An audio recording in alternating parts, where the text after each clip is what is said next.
Transmission में एक दफ़ा फिर खुश आमदीद नाजरीन। पाकिस्तान के लिए कर डालो, आखिरी मौका है। पाकिस्तान को आगे कैसे बढ़ना चाहिए। एक ज़माना था हम बात करते थे कि पाकिस्तान डिफ़ॉल्ट से बचे, तो उसे कैसे बचना चाहिए। डिफ़ॉल्ट से बचा पाकिस्तान। इस्तेहकाम की सूरत में इस वक्त हमें सिचुएशन नज़र आ रही है, स्टेबिलिटी है, मगर यहाँ से ग्रोथ की तरफ हम जा सकते हैं, नहीं जा सकते। अगर जाना है तो रिवायती अंदाज में जा सकते हैं, जिसमें बूम बस साइकिल में चले जाते हैं, या कोई और तरीका है, उस सब पर अब बात कर रहे हैं। गुफ्तगू का सिलसिला जारी रखते हैं। ख्याल साहब, ये एक मेजर इशू है पैरेलल इकोनॉमी का, जो ऑन पेपर एग्जिस्ट ही नहीं करती है, उसकी तरफ जाने का, क्योंकि बार बार जो एग्जिस्टिंग टैक्स पेयर है वो शोर मचा रहा है कि जी हम पर बहुत ज़्यादा बर्डन डाला जा रहा है। अभी भी अगर देखा जाए तो FBR ने एक टर्म्स में टारगेट मीट किया है, जो कि टैक्स टू GDP के टर्म्स में है, क्योंकि ना इकोनॉमी की ग्रोथ के नंबर्स वो हैं, ना ही इन्फ्लेशन टारगेट के मुताबिक है, और ज़ाहिर रुपया भी नहीं गिरा डॉलर के मुकाबले में, मगर एब्सोल्यूट नंबर्स में कहीं ना कहीं शॉर्टफॉल है। मगर जब इंसेंटिव देने की बात आती है तो फिर वही बात आती है कि शायद इनफॉर्मल इकोनॉमी को दोबारा इंसेंटिव मिल जाएगा, शायद कंस्ट्रक्शन सेक्टर को मिल जाएगा, मिनिमम आप कितने की प्रॉपर्टी बगैर डिक्लेयर किए बाय कर सकते हैं उसको इंसेंटिव मिल जाएगा। सर देखिए, ये 3-4 बातें हुई हैं, अगर आप इजाज़त दें तो तीनों चारों पे बात कर लें। देखिए, GDP साइज की जो बहस है ना, वो हमारे, क्योंकि अब हाउस होल्ड डेटा से एक्सपेंडिचर अकाउंट से भी है, तो वो कोई बहुत बड़ा इशू नहीं है कि हमें अपने GDP का साइज नहीं पता। जो इशू है वो ये है कि उस GDP में से डॉक्यूमेंटेड पार्ट कितना है, या उसमें से टैक्सेबल पार्ट कितना है। तो वो बिल्कुल तबा साहब ठीक कह रहे हैं कि that is much smaller proportion. जो इन्होंने गोलमाल की बात की टेक्सटाइल सेक्टर में 1.5, वो भी बिल्कुल दुरुस्त है। वो प्रोडक्शन मॉनिटरिंग की तरफ हम जा रहे हैं, उसके ऊपर वो हमने उसके कुछ सिस्टम डेवलप कर लिए, इंशाल्लाह नेक्स्ट सीजन से जाएंगे। उन्होंने ये भी बात की, एक जो यहाँ पे थोड़ा सा गलत बात हो रही है, या मैं सॉरी, मैं उसमें, ये सब बहुत सीनियर लोग हैं, गलत नहीं, या थोड़ी डिफरेंट बात हो रही है, वो ये है कि फिट टू ग्रो वाली बात जो है ना, कि Pakistan is not fit to grow, बिल्कुल गलत है, बिल्कुल गलत है। कोई मुल्क कभी भी ये कहना कि वो फिट टू ग्रो नहीं है। वो असल में ये फिट टू ग्रो की बहस इसलिए हो रही है कि ट्रेडिशनली हम जिस तरह की ग्रोथ को टारगेट करते रहे हैं, उसके लिए ये अनफिट टू ग्रो है। वो क्योंकि हमारा एक्सपीरियंस ये कहता है कि जब हमने ग्रो करने की कोशिश की तो हमें उल्टा पड़ा, ऐसे ही है ना। और इसलिए हम कह रहे हैं अभी हम फिट टू ग्रो नहीं है। वो जो नंबर है ना कि जी $12 बिलियन होना चाहिए या 18, वो भी उस पुराने एक्सपीरियंस का हिस्सा है। लेकिन क्या ऐसे सेक्टर्स हैं जो आपका डॉलर इंपैक्ट नहीं लाते आपके ऊपर और फिर भी ग्रोथ मुमकिन है? बिल्कुल है। आपका IT सेक्टर है जो बेसिकली एक्सपोर्ट लेड है, बाहर की मार्केट के लिए आप बना रहे हैं, आपके ग्रेजुएट्स हैं यहाँ काम कर रहे हैं। आपका मिनरल सेक्टर है जिसमें बिल्कुल उसमें गुंजाइश मौजूद है, तो यहाँ बिल्कुल ग्रोथ की मेजर एफर्ट करनी चाहिए। आपका गारमेंट्स का सेक्टर है, these are young women in पढ़ी लिखी young women in Punjab, in Sindh, in KP, जो अपने गाँव में कैप्टिव लेबर है, दे कैन नॉट मूव। तो उनका छोटा भाई ड्राइवर है, उसने मैट्रिक नहीं किया हुआ, वो शहर में जाके नौकरी करे। ये BA पास लड़की हैं जो वहां बैठी हुई हैं, FA पास लड़की हैं, इनके पास जॉब को नहीं। So we need to move this garment industry close to their homes. के लिए इन्वेस्टमेंट, बिल्कुल उसके लिए गवर्नमेंट को इंसेंटिव भी देने चाहिए, वो भी देने चाहिए। लेकिन अगर हमने फिर वो इंसेंटिव, हमने कहा बस वो स्पिनिंग फार्म लगाया हुआ है तो स्पिनिंग के ऊपर इंसेंटिव देने हैं, तो फिर ये मामला उधर ही होगा। सो अगर तो हम पुराने वाली ग्रोथ टारगेट करेंगे तो बिल्कुल ये बहस मौजूद है कि अभी हम फिट हैं या नहीं है। लेकिन अगर हमने इसको पैराडाइम शिफ्ट करना है तो बिल्कुल हम फिट टू ग्रो हैं। ये जो टैक्सेस वाली बात की ना सर तबा साहब ने, एवेजन वाली, बिल्कुल ठीक बात है, बहुत एवेजन है, हम उसमें we are struggling with that, इसमें कोई शक नहीं है। और ये फ्लाइंग फेक एनवाइसेस को, उसके अब हमने दोनों तरह के हल ढूंढने शुरू कर दिए। इंशाल्लाह अगले साल से कुछ बेहतरी आनी शुरू हो जाएगी। मैं एक यहाँ बात हुई जी कि टैक्स पेयर को फैसिलिटेट या नहीं किया जा रहा है। अभी आप देखें FBR के ट्रांसफॉर्मेशन प्लान में, and I think they will bear me out, हमने फेसलेस कस्टम्स कराची में शुरू किया है। We are not now only talking, we are trying to walk the talk. और 82% आपका जो टोटल इंपोर्ट्स होती है वो कराची के 4 टर्मिनल्स में होती हैं। इस वक्त जो आपका एवरेज टाइम था GD क्लियरेंस का, वो 106 घंटे से कम होकर 18 घंटे के ऊपर हो गया है। ये आप भले आरफ भाई बैठे हुए हैं, बाकी लोग बैठे हुए हैं, आप उनसे पूछ सकते हैं। रिलेशनशिप थी between the appraisal and importer, उसको ख़त्म कर दिया, सैनिटाइज इन्वायरमेंट क्रिएट की, टेक्नोलॉजी यूज़ की, और कुछ एक नीट एंड क्लीन एडमिनिस्ट्रेशन लाने की कोशिश की। उसके नतीजे में ये हुआ है, हम अब इसे पूरे मुल्क में इंशाल्लाह लेके जा रहे हैं, हम ना सिर्फ इधर लेके जाएंगे, हम इवेंचुअली फेसलेस टैक्स असेसमेंट की तरफ भी जा रहे हैं। लेकिन सर ये इनमें से कोई एक्सपेक्ट करना कि इन 3 महीनों में हो जाएगा तो नहीं होगा। ये एहसान साहब को भी पता है, तब्बा साहब को भी पता है, आरफ भाई को भी पता है। इस सारे में मेहनत लगेगी, काम लगेगा, एफर्ट लगेगी, इन्वेस्टमेंट भी लगेगी। जो जैसे ये शिपिंग की बात कर, ईएफएस का इन्होंने बहुत अच्छा जिक्र किया। अब ईएफएस की पॉलिसी क्या थी? अब ईएफएस भी जब आई थी ना, तो वो इस प्रीमाइज पे आई थी कि हमने मुल्क को ग्रो कराना है, हमने एक्सपोर्ट बढ़ानी है, और वो पूरा नरेटिव था कि हम एक्सपोर्ट बढ़ाने। ईएफएस में 5 साल तक आपसे कोई हिसाब ही नहीं है, यानी आपने एक इनपुट इंपोर्ट किया है, आप कह रहे हैं अगर मैं 5 साल बाद यू एक्सपोर्ट कर लूं और यूज कर लूं तो I am fine with it. वो कौन सा ऐसा बिजनेसमैन है जिसको अपने इनपुट को इंपोर्ट करने के बाद 5 साल इंतजार करना पड़ता है कि उसने एक्सपोर्ट करना है? अगर वो ये कर रहा है तो वैसे ही shouldn't be in the business. Tabba साहब नोज दैट। सो किसी भी इंडस्ट्री में आप देखें 9 महीने, साल, यस समझ आती है बात, कुछ एरियाज में तो 6 महीने में वो एक्सपोर्ट हो जाना चाहिए। और ये जो सब्स्टिट्यूशन होती है जिसका तब्बा साहब ने जिक्र किया है कि आपने बटन वो मंगाए जो महंगे वाले हैं, उस पर ड्यूटी नहीं दी, सस्ते वाले बटन से लगा के शर्ट एक्सपोर्ट कर दी, और महंगे वाले बटन को लोकल मार्क कीजिए, और बहुत सारे ऐसे आइटम्स में होता है। अच्छा, अब इसके ऊपर भी हम एक ईएफएस की, मैं जस्ट टू टेल यू कि कैबिनेट ने 2-3 दिन पहले अप्रूवल दे दी है। हमने ईएफएस स्कीम को पूरा ओवरहाल कर दिया है, उसकी जितनी मेजर कमजोरियां थी वो इंशाल्लाह दूर हो जाएंगी, और हम उसकी तरफ मूव कर रहे हैं। ये दोनों चीजें हो रही हैं, दोनों साइड पे हो रही हैं। लेकिन ये है कोई, इसमें ना थोड़ा पेशेंस की जरूरत है, ग्रोथ में भी थोड़ा पेशेंस की जरूरत है, और रिफॉर्म में भी पेशेंस की जरूरत है। एंड आई थिंक इस वक्त जिस तरह सब लोग अलाइंड है, मुझे तो इवन जो आपके कंप्लायंट बिजनेसमैन है वो भी सारी विजन के साथ अलाइंड लगते हैं। तो I hope we are on the right path. बस we should have the patience to state. हम इसमें किसी वक्त जाके घबरा के जो है ना वो यकदम को दौड़ ना लगा दे, बस उससे हमें बचने। We have to resist the temptation to overgrow. लगेगा साहब जाहिर है, मगर इस सारे में जब बात हो रही है आगे बढ़ने की, तो पाकिस्तान में हमने देखा है कि ये अज्यूम किया जाता है कि जो प्रॉपर्टी सेक्टर है वो हमें ग्रोथ की तरफ लेके जाएगा। उस पर दूसरी डिबेट ये है कि जो प्रॉपर्टी है वो सेक्टर, वो कॉन्सिक्वेंस हो सकता है ग्रोथ का, ना कि वो ग्रोथ को लीड कर सकता है। अब एक दफ़ा फिर आप लोगों ने पहले बड़ी सख्तियों की बात की थी कि हम ये इनफॉर्मल इकॉनमी को ख़त्म करेंगे, ये जो प्रॉपर्टी सेक्टर के जरिए काला धन सफ़ेद किया जाता है इसको ख़त्म करेंगे। मगर एक दफ़ा फिर बात हो रही है कि जो मिनिमम जो टैक्सेस हैं वो भी कम किए जाएँ, 1 करोड़ रुपए तक की बाइंग पर नो क्वेश्चंस आस्क्ड वाली पॉलिसी हो। तो फिर दूसरी इंडस्ट्री को इंसेंटिवाइज करने की बजाय हम फिर इस तरफ जा रहे हैं। मैं सब 2 बातें देखें, थोड़ा सा हमें ना इसमें एक इक्विलिब्रियम की ज़रूरत है।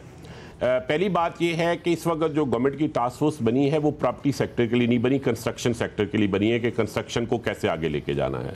आपके यहाँ रफली इस वक्त, अगर मैं गलत नहीं कह रहा, तो आपके कोई 1 करोड़ 20 लाख का हाउसिंग शॉर्टेज है, ठीक है?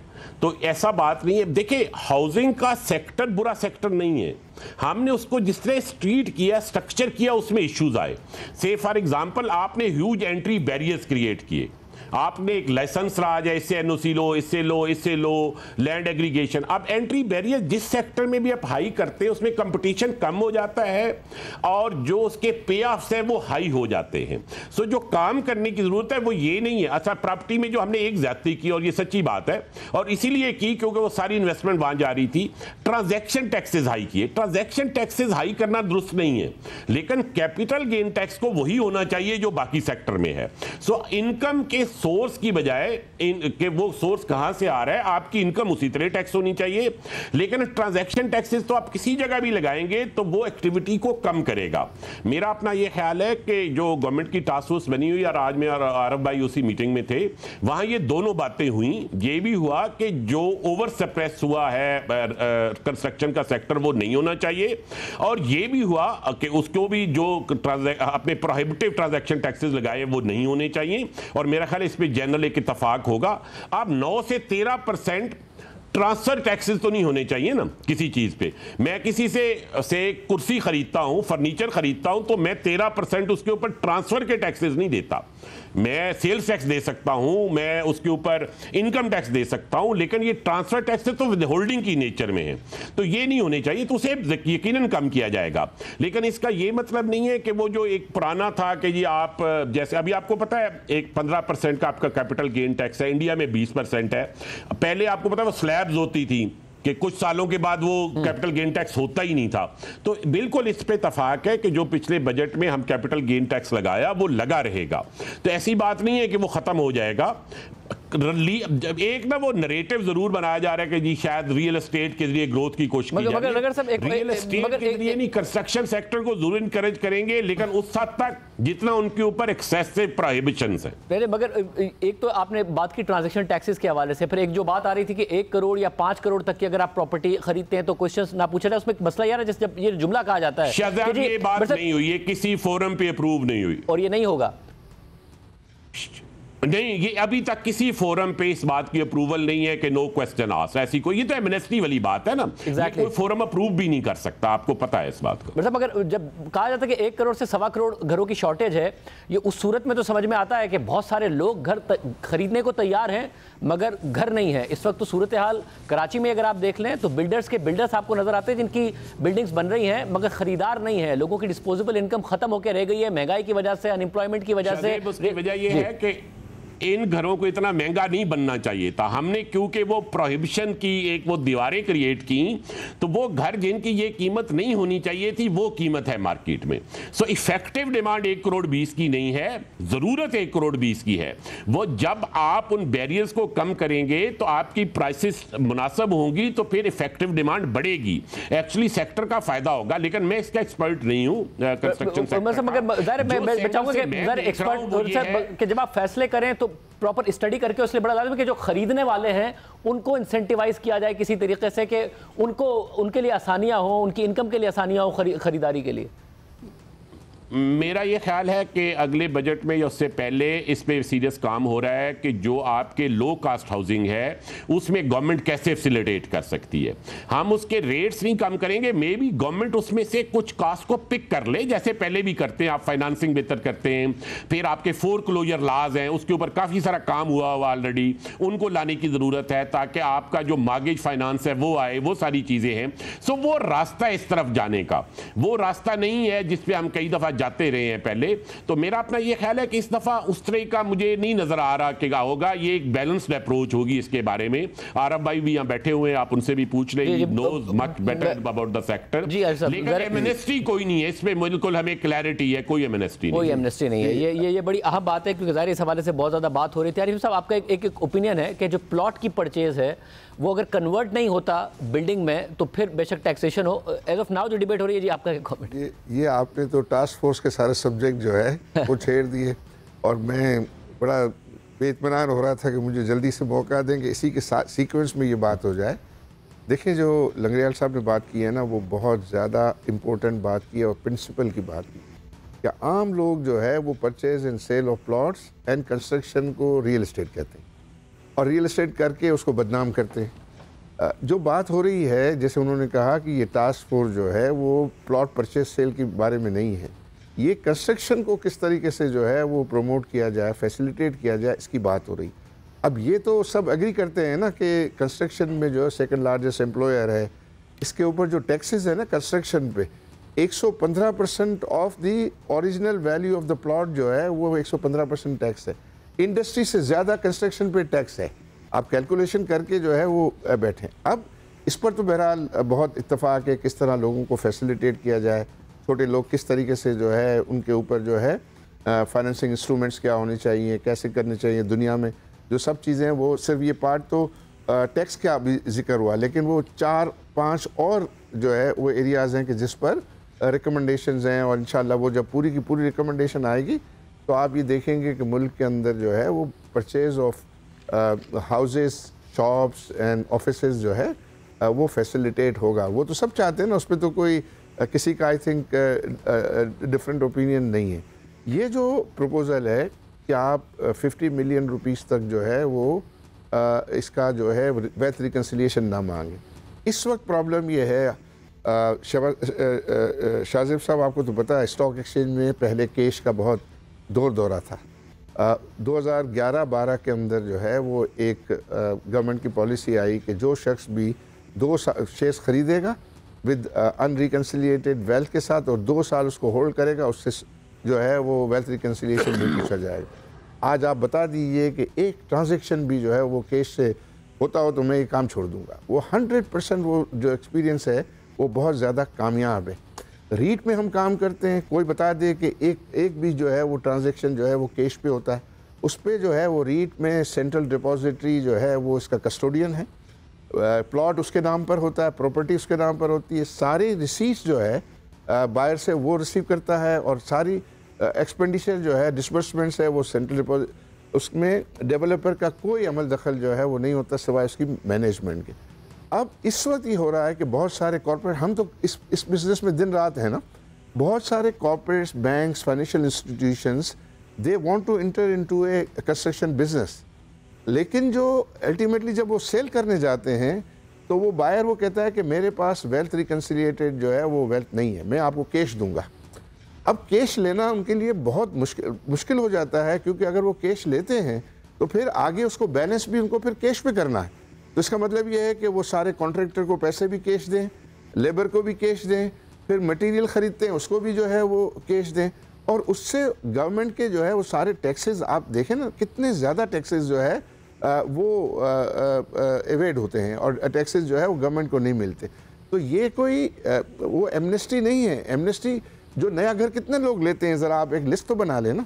तो नया घर जो लेगा उसके लिए ये जो है फैसिलिटी की बात हो रही है, तमाम प्लॉट ख़रीदने वाले के लिए जो है वो बात नहीं हो रही। कोई ऑफिस ख़रीद रहा है, कोई दुकान ख़रीद रहा है, उसके लिए ये बात हो रही है कि आप वन टाइम जो है, और उसके ऊपर रिस्ट्रिक्शन, वो दोबारा बेच तो नहीं सकेगा, वो तो जो है उसको लेगा, रखेगा, रहेगा।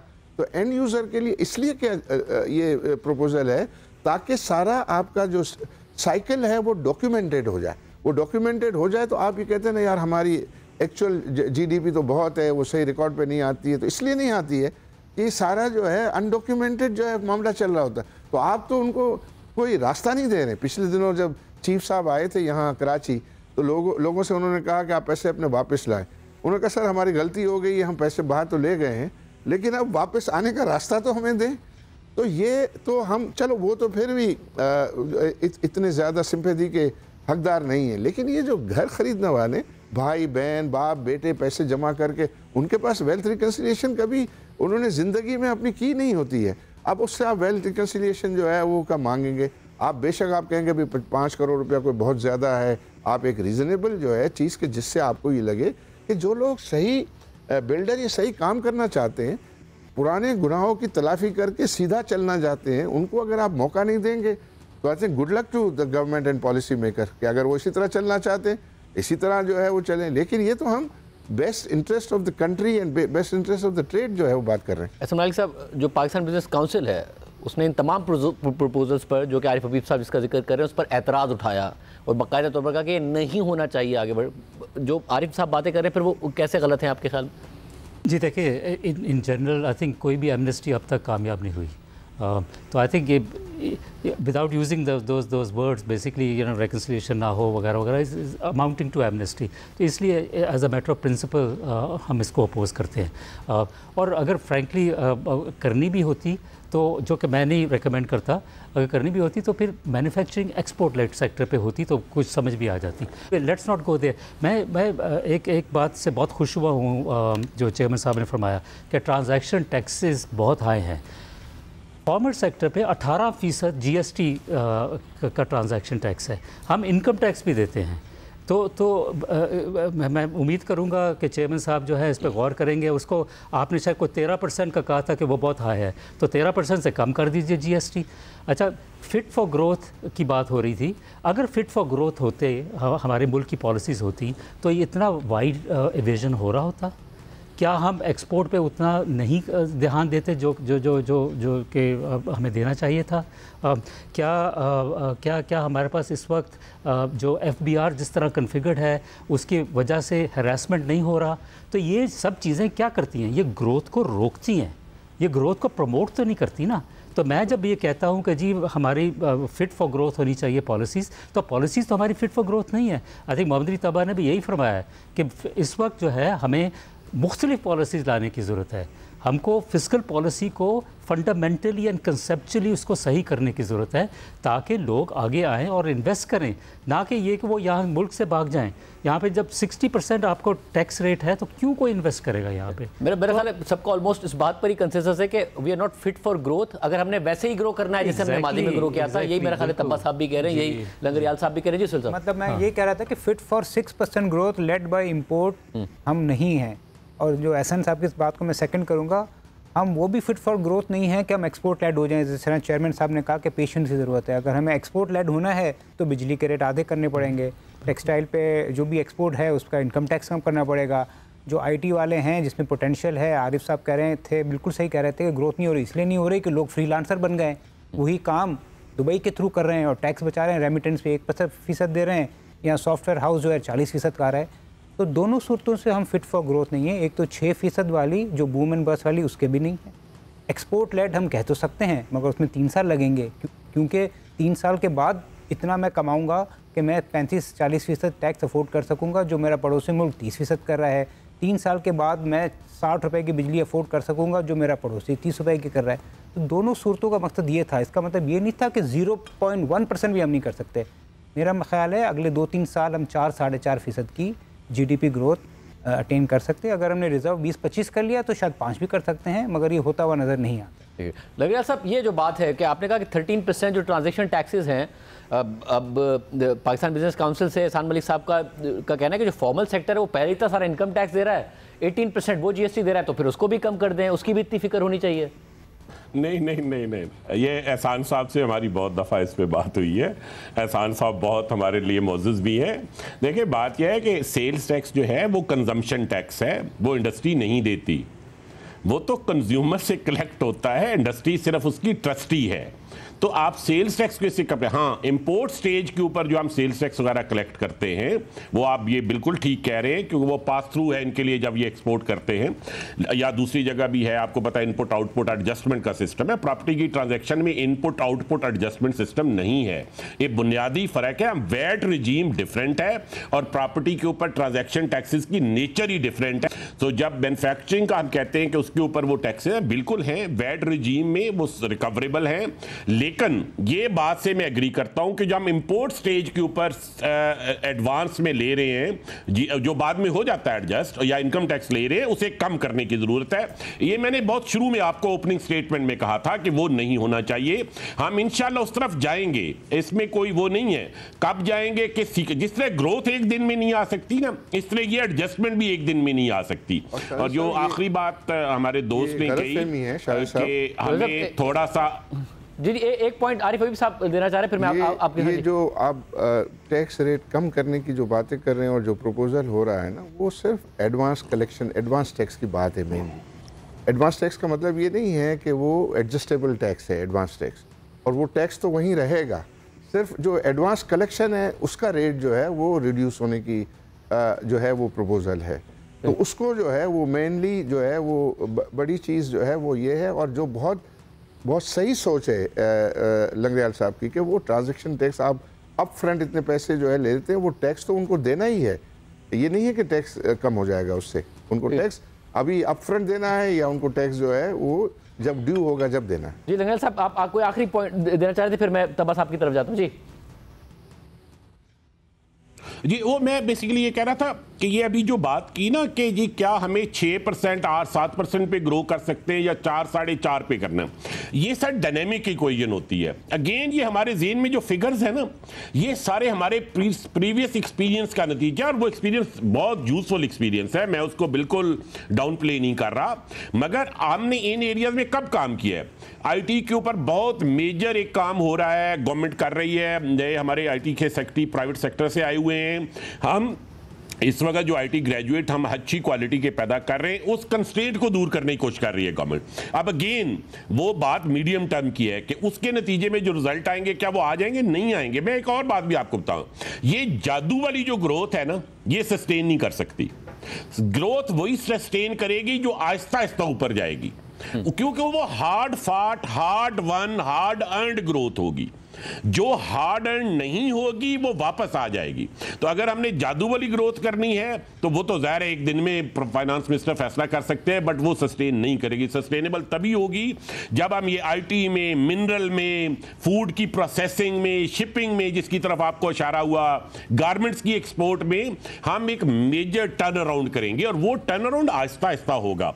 और ये बिल्कुल ठीक बात है कि एक रिलेशनशिप है between your reserves and your growth rate, लेकिन उसको चेंज किया जा सकता है by changing the mix of growth. Growth mix को हमने उस तरफ लेके जाना है कि वो रिलेशनशिप उतनी बाइंडिंग कंस्ट्रेंट ना रहे। अब मेरा ये ख्याल है कि हम सब लोग तकरीबन एक बात कर रहे हैं, जरा डिफरेंट शेड्स के साथ कर रहे हैं।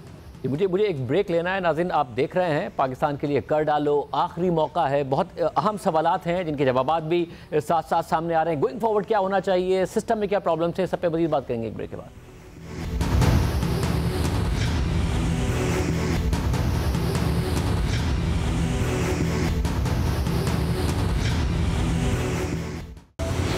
ट्रांसमिशन में एक दफ़ा फिर खुश आमदीद जी। तमर साहब, ज़ाहिर आपका दोनों तरफ से ताल्लुक है। अगर ज़ाहिर कंस्ट्रक्शन सेक्टर ग्रो करता है तब भी आपकी इंडस्ट्री को फ़ायदा होता है, अदरवाइज़ भी आप मैन्युफैक्चरिंग और दीगर इंडस्ट्रीज से वाबस्ता हैं, ऑटोमोबाइल से। किस तरीके से आगे बढ़ने की हमें यहाँ से ज़रूरत है, क्या करें? देखिए, हमने काफ़ी एरियाज़ में बात की है जिसमें एक्सपोर्ट का बार बार जिक्र आ रहा है। और आई थिंक सुहेद ने या एहसान साहब ने कहा कि एक्सपोर्ट पे जो पिछले बजट में जो टैक्सेशन रिजीम है, जो 2% इन्होंने मिनिमम टैक्स और फिर फाइनल टैक्स रिजीम जो भी 29% प्लस 10%, तो जब आप एक्सपोर्ट सेक्टर जिनकी ऑलरेडी कंपटीशन बहुत ज़्यादा है, आपने बहुत सारे मालिक के साथ आपको कम्पीट करना होता है और आपका प्रॉफिटेबिलिटी कम होती है और उसमें इतनी हैवी टैक्सेशन हो, तो जो आपके पास जो इनकम बच जाती है तो वो री इन्वेस्टमेंट के लिए काफ़ी नहीं है। बिकॉज एक्सपोर्ट वो इंडस्ट्री है शादी साहब जिसमें आपको कंटिन्यूस री इन्वेस्टमेंट की इसलिए ज़रूरत है कि आपका कंपटीशन पाकिस्तान में नहीं है, आपका कंपटीशन ग्लोबल प्लेयर्स के साथ है। तो जब आप बहुत ज़्यादा टैक्सेशन एक्सपोर्ट सेक्टर से एक्सट्रैक्ट कर लेते हैं तो इनकी जो अर्निंग कैपेसिटी, जो रिटेन अर्निंग इतनी कम रह जाती है कि वो इनफ नहीं है कि वो अपने आप को BMR भी कर सकें, मॉडर्नाइज भी करें और साथ साथ ग्रोथ और नए प्रोजेक्ट्स की तरफ भी जाएँ। तो मेरे ख्याल में अगर हमें एक्सपोर्ट को सीरियसली कंसिडर करना है तो टैक्सेशन पॉलिसी को दोबारा से रिविजिट करने की ज़रूरत है। दूसरा, देखिए, रियल एस्टेट का मैं बहुत नहीं, लेकिन हमारा भी चूँकि रियल एस्टेट में एक्सपोजर है, बहुत सारे कंप्लाइंट है, जैसे रीट है जो 100% कंप्लाइंट है। प्रॉब्लम ये है कि मेजॉरिटी जो कंस्ट्रक्शन इंडस्ट्री है ना, उसमें जो वैल्यूएशन है, जो आप ज़मीन ख़रीदने जाते हैं, अगर 5 लाख की ज़मीन है पर गज़, तो उसकी रजिस्ट्री हो रही होती है 2.5 लाख में। फिर जो अपार्टमेंट बनते हैं वो भी उसी हिसाब से बिक रहे होते हैं। तो उसमें बहुत बड़ा एक ये अनऑफिशियल मनी जो है वो इन्वॉल्व हो जाता है। देखिए, इसको सीधा करने के लिए दुबई में आप जाए ना, मतलब कोई पैरेलल वो नहीं है, बुक्स नहीं है, एक ही बुक है, सबके लिए एक ही प्राइस है, लैंड प्राइस एक है। तो ये सिंप्लीफिकेशन करने की ज़रूरत है कि FBR अपनी वैल्यूएशन को इतना ऊपर लेके जाए कि वो मार्केट के करीब आ जाए। जब वो मार्केट लेवल के करीब आ जाएगा ना, तो जितनी भी जो आपकी जो बाइंग एंड सेल होगी अपार्टमेंट्स की, ऑफिसेज़ की, शॉप्स की, वो इतनी रियलिस्टिक लेवल पे आ जाएगी कि उसमें सारा पैसा ऑफिशियल आना शुरू हो जाएगा। तो ये बहुत सारे जो डिस्कशन है ना, वो सारे नल एंड वॉइड हो जाते हैं। कि प्रॉब्लम यह है कि कंस्ट्रक्शन इंडस्ट्री से आपकी जो पैरेलल इकोनॉमी, इसको बहुत बड़ा जंप मिलता है, जिसकी वजह से आपकी जो ग्रोथ है वो दोबारा से बहुत क्विक बेसिस पे आना शुरू हो जाती है। तो हमें वैल्यूएशन को फिक्स करने की ज़रूरत है। जिस दिन आपने वैल्यूएशन फिक्स कर दी बड़े शहरों के अंदर, तो उस वक्त आपकी जो ये ट्रांजैक्शन वैल्यू है मार्केट वैल्यू से बिल्कुल ही करीब हो जाएगी। तो जब जाके आपके बहुत सारे जो प्रॉब्लम्स हैं वो सॉल्व हो जाएंगे। उनसे इनके जो लैंड टैक्स, जो लैंड आप ख़रीदते हैं और ट्रांसफ़र कराते हैं, जो चार्जेस बहुत ज़्यादा हैं, तो इसी का यही रीज़न है ना कि आपकी लैंड की जो वैल्यूएशन है वो आधे पे रजिस्ट्री होती है, आधे पे कैश पे पैसे दिए जाते हैं। ये बात छुपी हुई तो नहीं है। तो यही चीज़ जब बाकी शहरों में और मुल्कों में ये इस्टेब्लिश है और इतनी बड़ी इंडस्ट्री है कंस्ट्रक्शन की, जो मैं आरिफ भाई से एग्री करता हूँ कि ये बहुत बड़ा सेक्टर है जो GDP को ग्रोथ करता है। ख़ासतौर पर लो कॉस्ट हाउसिंग है, मिड कॉस्ट है, हाई एंड है, बट उसको फिक्स करने की ज़रूरत है। रादर देन कि हम कहें कि उसको हम डिस्करेज करें, बट इसके जो प्रोज एंड कॉन्स है ना, उसको ठीक करने की ज़रूरत है ताकि पैरेलल इकोनॉमी क्रिएट ना हो आपकी, और जो ब्लैक पैसा है ना वो उसके अंदर पार्क ना हो आपका रियल एस्टेट के अंदर। ये पैरेलल इकोनॉमी और ब्लैक पैसे की आप बात कर रहे हैं, मैं सारे आखिर में बिल्कुल सबका लास्ट ओपिनियन चाहूँगा। तब साहब, इसमें मसला ये कि जब इंटरेस्ट रेट्स नीचे आ रहे हो, पाकिस्तान में हमने ट्रेडिशनली देखा है पैसा होता है लोगों के पास। अब पैसा आ गया मार्केट में, पैसा आ गया तो उसको एवेन्यूज़ चाहिए, कभी डॉलर में चला जाता है, कभी प्रॉपर्टी मार्केट में चला जाता है। अब जबकि ये सिनेरियो आ रहा है तो ये कहाँ जाएगा? खुदा ना खास्ता फिर ऐसे एवेन्यूज़ में जाएगा जिससे बबल बनेगा, या आपको कुछ ऐसे एवेन्यूज़ नज़र आ रहे हैं जो कि कहीं इंपोर्ट सब्स्टिट्यूशन, कहीं एक्सपोर्टेबल सरप्लस इसमें कंट्रीब्यूट करेगा? नहीं, मैं आपको कह रहा हूँ कि आप वैल्यूएशंस ठीक कर दें तो आपका पैसा बिल्कुल सही जगह पे आके लगेगा, जिसमें रेवेन्यूज़ भी सही होंगे। और जिस तरह से बाकी कॉर्पोरेट टैक्स है कि अगर आपका जो प्रॉफिट है उस पर 29% नॉर्मल टैक्स है, 10% आपका सुपर टैक्स है, जो कि नहीं होना चाहिए सुपर टैक्स, पर जो है टेम्प्रेरी। तो आई थिंक नगरान साहब को, बिजनेस कम्युनिटी को और पाकिस्तानीज़ को बायलाज एक रोड मैप इन्होंने कहा कि हम देंगे, तो हमें बताएं रोड मैप के जो टैक्स आप रिड्यूस करेंगे over the period of time, 1 साल 2 साल 3 साल, ताकि एटलीस्ट क्लैरिटी आ जाए ना कि सुपर टैक्स कब चला जाएगा, सैलरी क्लास में जो टैक्स है वो कब कम होगा, जीएसटी जो 18% है क्या ये अभी हम इसको मेंटेन करेंगे या उस पर भी हम कमी लाएंगे। तो रोड मैप की और क्लैरिटी की ज़रूरत है। दूसरा जो बहुत बड़ा इंपॉर्टेंट है, जो कहते हैं ना कि एलिफेंट इन द रूम, वो है हमारा एनर्जी सेक्टर। अब ये एनर्जी सेक्टर को जब तक हम डीरेगुलेट नहीं करेंगे ना, तो ये आपका जो burden on industry, consumer, commercial, वो ठीक ही नहीं हो सकेगा आपका। तो इसमें ज़रूरत यह है कि आप इसको पूरा जो मॉडल है ना, ये जो अभी तो गवर्नमेंट बायर है, वन बायर है, जैसे one buyer market basically government buy करती है, गवर्नमेंट सेल करती है, और इसमें जो इनफिशिएंसीज होती हैं, जितनी भी लाइन लॉसेस, ट्रांसमिशन लॉसेस, चोरी, नॉन रिकवरी, बिकॉज ये तो सेक्रेटरी पावर है, लंगराज साहब से तो मेरी काफ़ी इन चीज़ों में गुफ्तगू रही है, तो वो इनफिशिएंसी आप कंज्यूमर को पास कर देते हैं, बिकॉज आप कहते हैं कि यार हम सिक्योर्ड डेट अफोर्ड नहीं कर सकते, IMF की वजह से हम सिक्योर्ड डेट को हम नहीं कर, तो आप करते हैं कि जो भी टैरिफ आपका जो लॉसेज हैं वो आप कंज्यूमर को कहते हैं आप पे कर दें। देखिए, privatisation of discourse is very very important, ताकि ये इसकी सेक्टर में एफिशिएंसी और इम्प्रूवमेंट लाने की बहुत ज़रूरत है। जब तक आप एनर्जी सेक्टर को फिक्स नहीं करेंगे ना, पाकिस्तान का जो इंडस्ट्रियल सेक्टर है ना, वो ग्रो नहीं करेगा। और जो इंडस्ट्रीज लग गई हैं वो ऑलरेडी पेनफुल स्टेज पे हैं। स्टील ख़ास तौर पे, बहुत सारी और इंडस्ट्री जहाँ पे एनर्जी का है, टेक्सटाइल है, वो पेन नहीं बर्दाश्त कर सकेंगे, वो कोलैप्स हो जाएंगी। और नुकसान ये होगा कि फिर आप वो चीज़ें इंपोर्ट करना शुरू करेंगे पाकिस्तान के अंदर। तो एनर्जी और गैस की आप कीमतें आप देखें ना कि गवर्नमेंट ने फोर्सफुली इंडस्ट्री को कहा है कि आप बिजली की तरफ कन्वर्ट हो, हम आपको गैस जो है वो महंगी देंगे। आप गैस इंटरनेशनल प्राइसेस से पाकिस्तानी प्रोड्यूसर्स को ज़्यादा दे रहे हैं, पाकिस्तानी मैन्युफैक्चरर्स को आप 3500 रुपये गैस दे रहे हैं पर MMBTU, प्लस अब इसमें आप कह रहे हैं कि हम उस पर सरचार्ज भी लगाएंगे। आज इंपोर्ट जो LNG गैस है जो पाकिस्तान इंपोर्ट करता है वो $11 में करता है, $11.5, जो तकरीबन 3100 रुपये की कीमत। आप इंटरनेशनल कीमत से ज़्यादा पाकिस्तानियों को गैस बेचना चाहते हैं। आप चाहते हैं कि क्या पाकिस्तान में जो डी इंडस्ट्रियलाइजेशन का जो प्रोसेस पहले चला था, जब SMEs पाकिस्तान में बंद होना शुरू हुई अफगान ट्रांजिट की वजह से या आपकी जो स्मगलिंग की वजह से, क्या आप यही प्रोसेस दोबारा से पाकिस्तान में लाना चाहते हैं कि आप एक लेवल प्लेइंग फील्ड से हट के आप एक इंडस्ट्री को चार्ज करना चाहते हैं? अगर आपने इंडस्ट्री को ना कोई आपसे कभी सब्सिडी मांगती है, इंडस्ट्री कहती है लेवल प्लेइंग फील्ड, और लेवल प्लेइंग फील्ड का मतलब ये है कि जो आपकी कॉस्ट है, आप इंपोर्ट करें गैस, आपकी कॉस्ट है $11, साढ़े, आप 10-20 सेंट इसमें प्रॉफिट रख लें, पर उससे ज़्यादा तो चार्ज ना करें ना।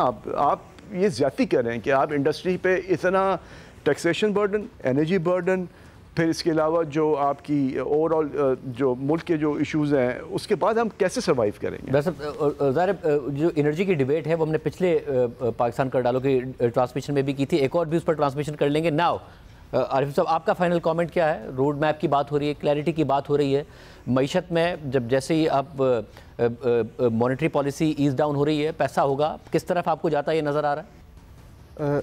देखिए, एक तो जो मुझे एरियाज़ नज़र आते हैं कि जो इकोनॉमी के लिए बेनिफिशियल हो सकते हैं, और वो है I think public private partnership के जो एरिया है, उसमें वो इंस्ट्रूमेंट लाएं। हम प्रोविंशियल गवर्नमेंट के साथ जो है वो काम कर रहे हैं कि वो जो भी प्रोजेक्ट्स लाएं वो पब्लिक प्राइवेट पार्टनरशिप के फॉर्मेट में लाएं, और उसमें वो प्रोजेक्ट्स जो है वायबल हैं, वो प्रोजेक्ट वायबल है, और जहाँ प्रोजेक्ट्स वो वायबल नहीं है वो उनको फिजिबिलिटी गैप फंड के ज़रिए जो है वो प्रोविंशियल गवर्नमेंट उसको पूरा कर रही होती है। इवन फेडरल गवर्नमेंट भी जो है वो ये कर रही है। तो ये जो एक्सेस पैसा आ रहा है, जो पैसा बाहर से भी वापस आ रहा है, ये जो रेमिटेंसेस बढ़े हैं, वो रेमिटेंसेस बेशक हमारे एक्सपेट्रिएट्स भी भेज रहे हैं, लेकिन और लोगों के पैसे वापस भी आ रहे हैं जो पहले जो है वो चले गए थे। तो अब वो ज़ाहिर है उनके लिए जो एसेट क्लास अवेलेबल हैं वो तो या स्टॉक मार्केट है या रियल इस्टेट है, और उसको कोशिश करनी चाहिए कि वो रियल इस्टेट की जगह कंस्ट्रक्शन में जो है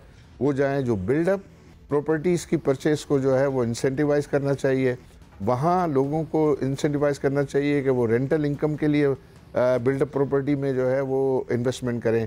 और ये इंफ्रास्ट्रक्चर डेवलपमेंट के लिए जो गवर्नमेंट्स हैं वो पब्लिक प्राइवेट पार्टनरशिप में बहुत ह्यूज एपिटाइट है, वहाँ ह्यूज डिमांड है। उसको मेहनत करके सही इंस्ट्रूमेंट्स जो है वो मार्केट में लाए जाएं तो फॉर्मल सेक्टर में भी जो है वो बहुत ज़्यादा इसका जो है वो डिमांड होगी। जी सर, ऐसा मैं सर जी मैं समझता हूँ जी कि इंटरेस्ट रेट्स तो नीचे गिर रहे हैं, so cost of borrowing is going down, लेकिन प्राइवेट सेक्टर लेंडिंग उस रेट से बड़ी नहीं है अभी तक।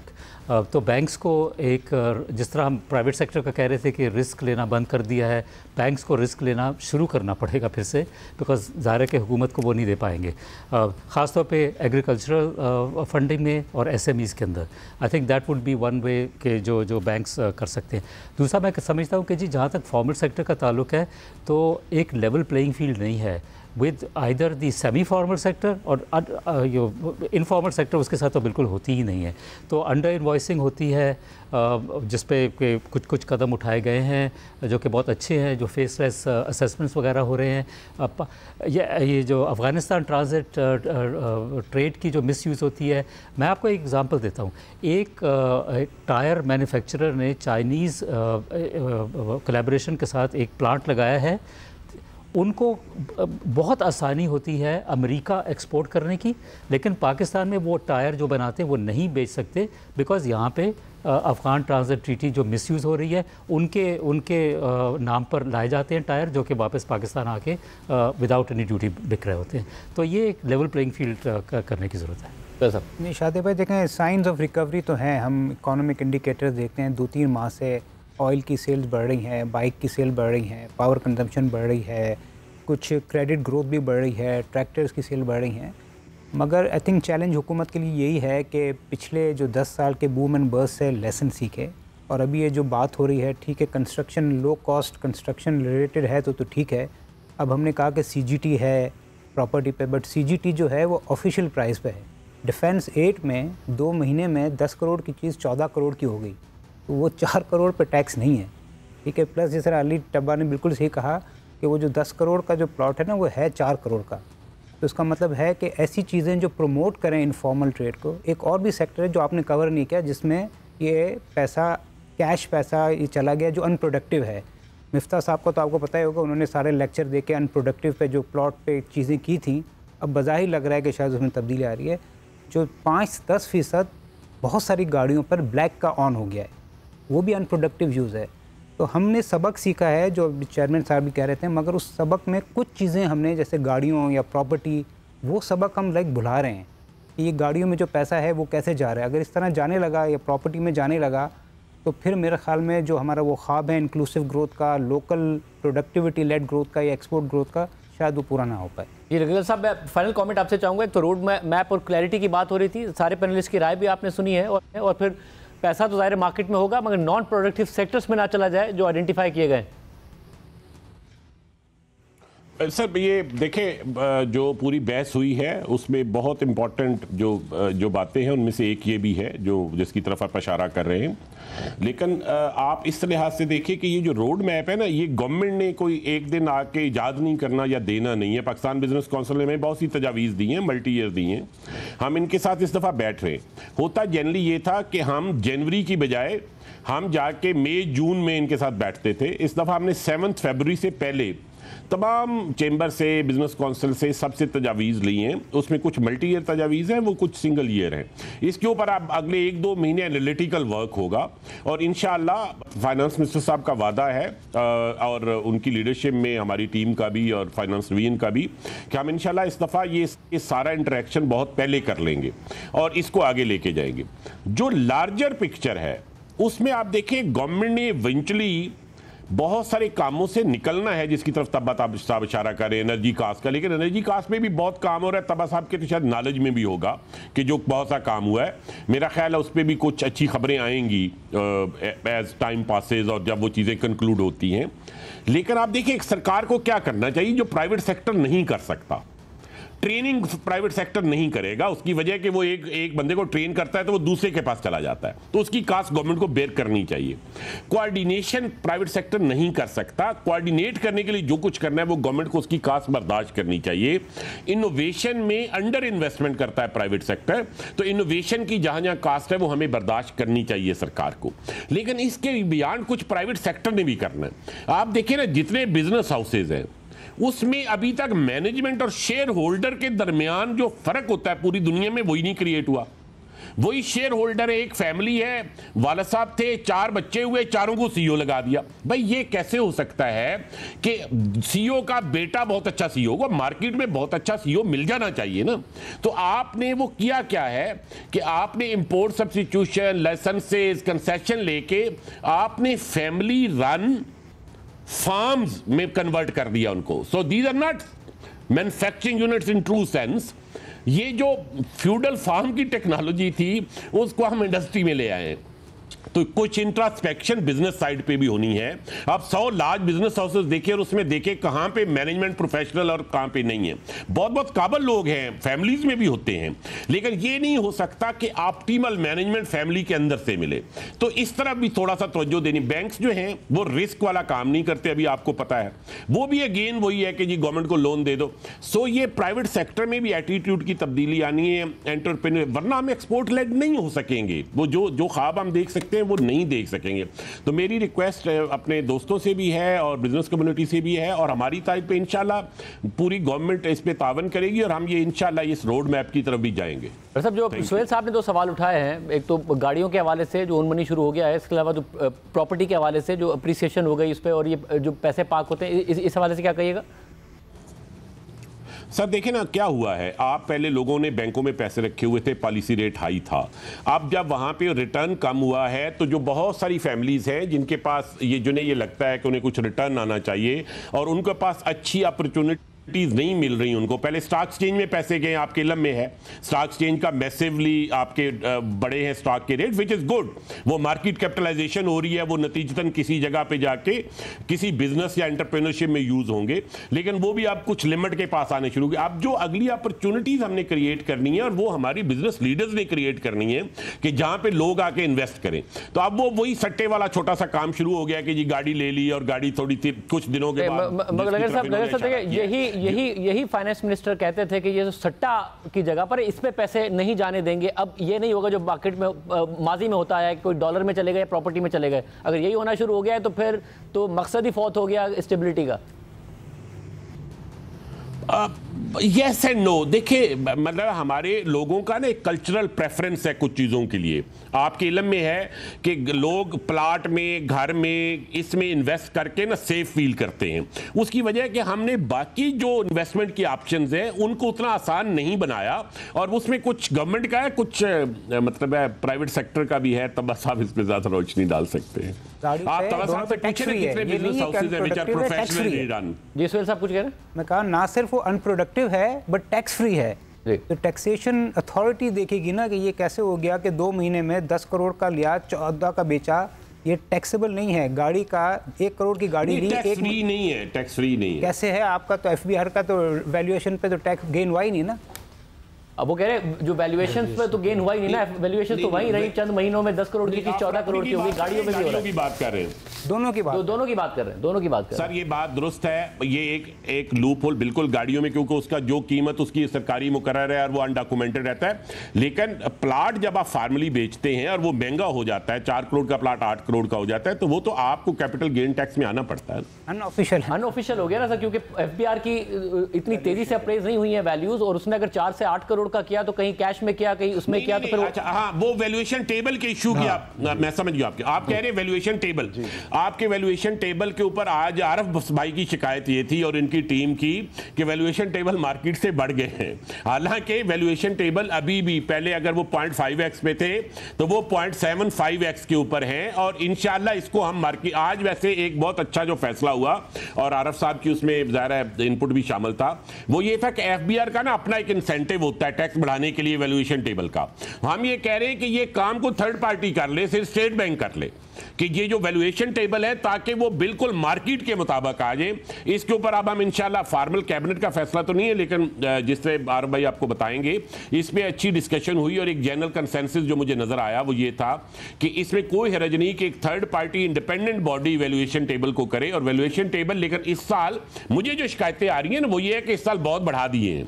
अच्छा, अब वो आहिस्ता आहिस्ता मगर इसमें हुआ ये है कि ये हुआ ये कि पिछले 3 से 4 माह में जैसे जैसे तेजी से इंटरेस्ट रेट्स में भी बहुत तेजी से कमी आई है ना, 22 से 12%, तो पैसा, और स्टॉक मार्केट में भी लोगों ने बहुत ज्यादा गेन किया, तो पैसा डाइवर्ट हुआ है। तो आपको शायद ये 3-4 महीने पहले शिकायत आ गई होगी, बढ़ गए हैं। अब तो इस प्रॉपर्टी में अचानक बहुत तेज अप्रिसिएशन आई है। वो जो बात करें सुहेल साहब, 10-10 करोड़ की 14 करोड़ की हो गई। वैल्यूएशन तो हमेशा रिवाइज होती रहती है, लेकिन ऐसा नहीं होती 10-10, 15-15 दिन में वैल्यूएशन नहीं होती। और अगर वो जो ट्रांजेक्शन है, अगर जिस प्राइस पे, ये ऐसा नहीं है कि वैल्यूएशन जो है उसी पे टैक्स होता है, वैल्यूएशन और actual transaction whichever is higher पे जो है वो टैक्स है। अगर वो फिर बाकी हिस्सा कैश में डील हो जाता है तो वो कैश में डील हो जाता है, उसको तो हम ठीक करने के लिए बातें कर रहे हैं कि भाई आप ऐसा फैसिलिटेट करें कि लोग जो है उनके लिए वो इंसेंटिव ना हो।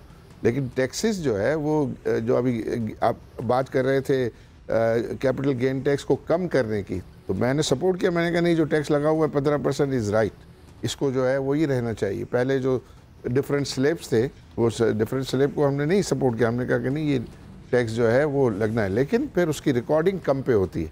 ऐसा नहीं होता जो सुहेल साहब कह रहे हैं कि वो 14 करोड़ पे ट्रांजैक्शन हो टैक्स नहीं लगता।